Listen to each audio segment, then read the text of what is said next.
has tapering evolved a lot in years? Is it more, it's more established science now, or trial and error still? What's the deal with taper for you, Bob? I don't know that it's evolved that much, except I probably do more of it than I used to. I think that's how I probably evolved. But really?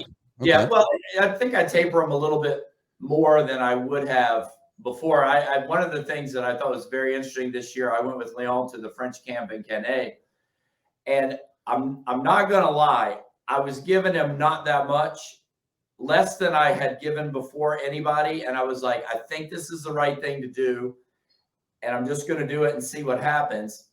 And all the French coaches I could tell were thinking, oh my God, is that all you're going to do today? And I was like 4K. It wasn't like 1,500, but like, you know, I was way under.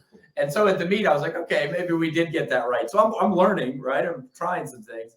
But I do think in taper, the key element is only change one variable at a time. So if you're dropping the volume, the intensity has to stay the same. And if you're keeping the volume up, the intensity has to change. You know what I mean? There are a couple things you can work on, but the key thing for me is don't drop the volume and the intensity. That's a recipe for failure. Right. At least in my book, the way our program runs. What do you guys think about that? Yeah, I tend to agree. Like, I think the big thing that I've learned over the years, I suppose, is just the individual nature of it. I mean, you know, some swimmers need to keep that volume up a little bit during the last couple of weeks, and others, more the sprint athletes, you know, just need that rest a little bit more. So I think it's just learning and going through, you know, working with each of the individual swimmers you've got in your program. And I think there's little subtleties that you need to understand and know with each of the swimmers that you've got.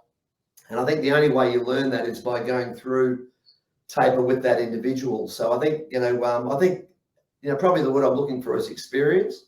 I think experience is your best teacher of what you can do sort of moving forward. But I think a lot of coaches, what I sort of see over the years, you know, going away on Australian teams, I guess, like I think a lot of coaches tend to, you know, panic a little bit and, you know, get really stressed during the taper. Like I think, you know, you as the coach have to remain as calm as you can. Of course, we're all anxious and a little bit nervous about how your charges are going to go. But I think the more, you know, relaxed and calm that you can be as a coach, the more sort of relaxed your athlete is. So that's probably the best bit of advice I could get.